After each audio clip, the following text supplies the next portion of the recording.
Are you considering a surf trip to Portugal? Where to go there, what to do, what surf spots to check out? In this video, I'm gonna give you tips and tricks and share an approximate 7-day plan, what you can check out and do in Portugal. In my latest videos, I was talking about 10 surf spots to check out in Portugal for beginner, intermediate and advanced surfers. And also I break down expenses and costs if you're considering a trip to Portugal with flights, accommodation, renting a car, paying for food. So check it out. Hi Tigers, I'm Carolina Bon, and in this video I'm going to share a day-by-day guide for an epic week of surfing, sightseeing and relaxation in Portugal. Day number 1, arrival. Most likely you will be traveling to Lisbon, the capital of Portugal, and even if your main reason for traveling is surfing, I still recommend staying in Lisbon for at least one day, get some rest after your flight, and also checking out this super lovely city. There are a lot of different things you can do in Lisbon. You can walk and check out its downtown with the beautiful square, go to a Miradouro, like a viewpoint. There are a lot of different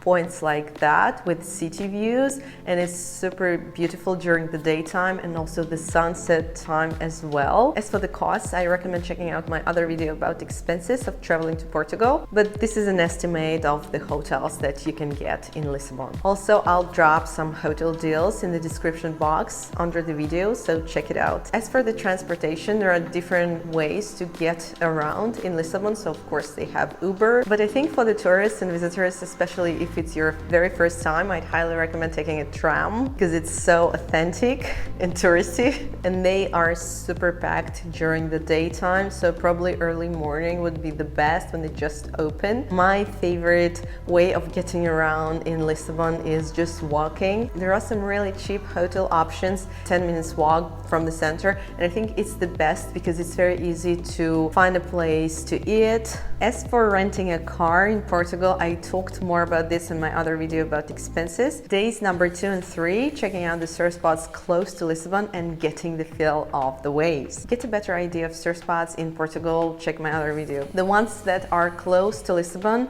I will put them in the list here. Check the forecast when you arrive and check the ones that fit you most. Days number 4 and 5, moving north to Peniche, which is one of the most popular surfing areas with a really cool vibe. You can do surf sessions in Baleal Beach and check out some local dining options. The local restaurants, I'll drop the link for the best local options in the description box. Day number 6, I would highly recommend visiting Nazare. This is where I live and I come here already second time. I fell completely in love with this place. To my mind, it's like for sure the best place in Portugal, but also one of my most favorite places in the whole world. So depending on your surfing skills and how much risk you want to take, you can try surfing here. There are spots even for beginners, even if you're not an expert surfer or want to try surfing for the very first time in your life. I highly recommend checking out the school, Nazare Surf School. They have lessons for beginners there. And if you're intermediate to advanced, you can try surfing Praia do Norte, depending on the size. If you're not interested to surf in Nazare, you can still come and watch the waves.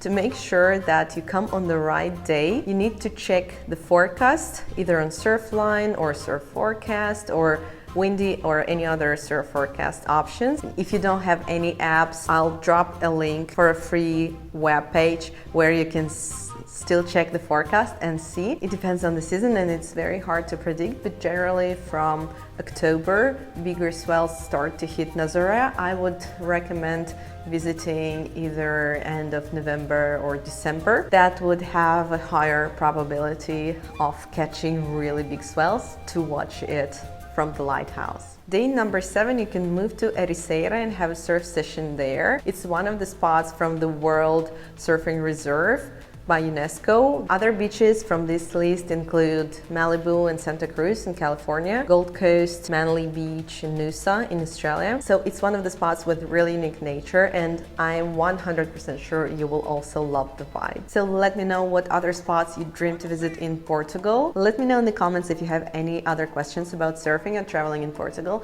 and I will make sure to cover them in my next videos. To get a better idea of expenses and costs in Portugal, check out this video where I shared a detailed guide on expenses traveling to Portugal.